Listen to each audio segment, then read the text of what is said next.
श्री पार्वती परमेश्वराभ्यां नमः। श्री संतोषी माता परादेवताय नमो नमः।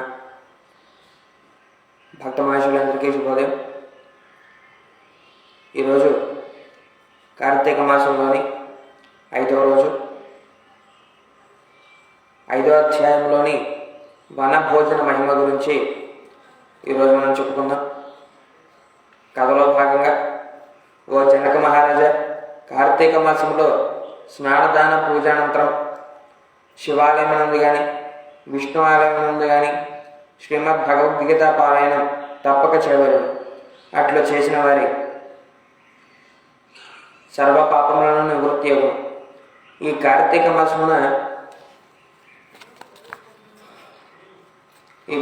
మాసంలో కరవేర పుష్పములు శివకేశవులకు సమర్పించిన వారు వైకుంఠమునకు వెళ్ళుదురు।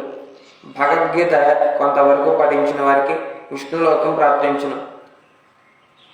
ఆఖరికి శ్లోకంలో ఒక్క పాదమైనను కంఠస్థమునరించిన ఎడల విష్ణు సాన్నిధ్యం పొందుదు।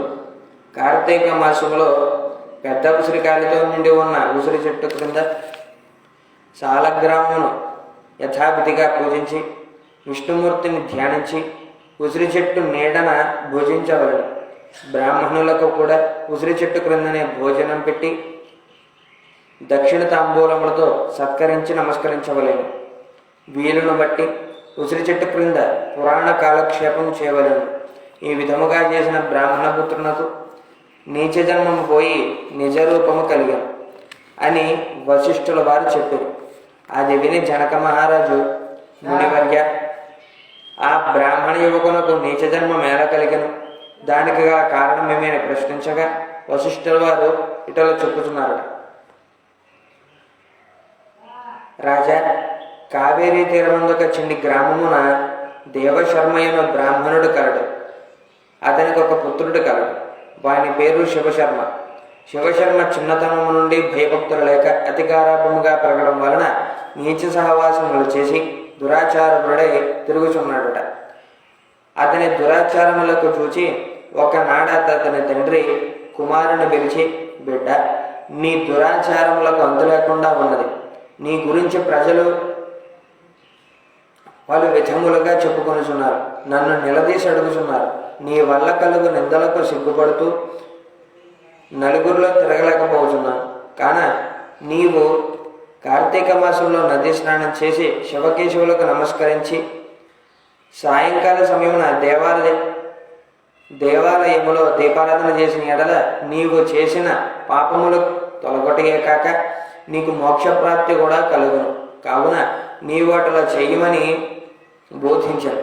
అంతట కుమారుడు, తండ్రి, స్నానం చేయుట వంటి మురికి పోవుటకు మాత్రమే కానీ వేరు కాదు।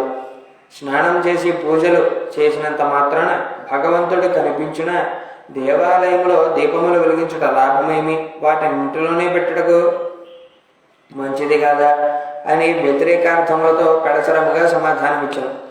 కుమారుని సమాధానం విని తండ్రి, ఓరి నీచుడా, కార్తీక మాస ఫలమునంతా చులకనగా చూచున్నావు కాన నీవు అడవిలో రావి చెట్టు తొరయందు ఎలుక రూపంలో ఉండేదో కాక అని శపించాను।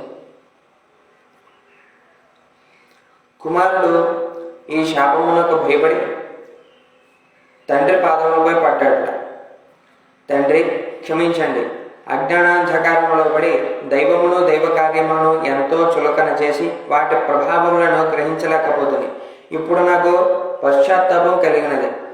నాకు ఆ శాప విమోచనం ఎప్పుడు ఏ విధముగా కలుగునో దానికి తగ తరుణోపాయము మీరే వివరించండి అని ప్రాధేయపడ్డాడు। అంతటా తండ్రి, బిడ్డ, నా శాపము అనుభవించుచు మూషికమువై పడి ఉండగా నీవెప్పుడు కార్తీక మాస మహత్యమును వినగలవో అప్పుడు నీకు పూర్వ దేహస్థితి కలిగి ముక్తి నొందుతావు అని కుమారుని ఓరడించాను। వెంటనే శివశర్మ ఎలుక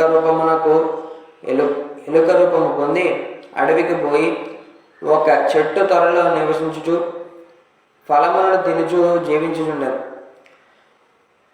ఆ అడవి కావేరి నదీ తీరములకు సమీపమున ఉండుచే స్నానార్థమై అట్టికి వెళ్ళేవారు అక్కడున్న ఆ పెద్ద వటవృక్షం నీడను కొంతసేపు విశ్రమించి లోకాభిరామాయణమును చెప్పుకొనుచు నదికి వెళ్ళుచుండేవారు. ఇచ్చట కొంతకాలమైన తర్వాత కార్తీక మాసంలో ఒక రోజున మహర్షి యొక్క విశ్వామిత్రుల వారు శిష్య సమేతముగా కావేరి నదిలో స్నానార్థమై బయలుదేరినారు. అట్లు బయలుదేరి ప్రయాణం పడలకి చేత మూషికము ఉన్న ఆ వటవృక్షము కిందకు వచ్చే శిష్యులకు కార్తీక పురాణం వినుచుండరి. ఈలోగా చెట్టు త్వరలో నివసించుతున్న మూషికము వీరి దగ్గరున్న పూజా ద్రవ్యములలో ఏదైనా తినే వస్తువు దొరుకుతుందేమో అని బయటకు వచ్చి చెట్టు మొదట నక్కి ఉండేది.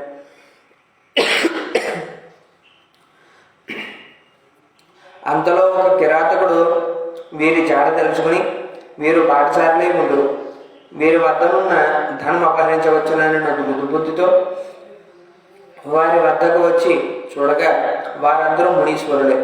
వారిని చూడగానే అతని మనస్సు మారిపోయినది.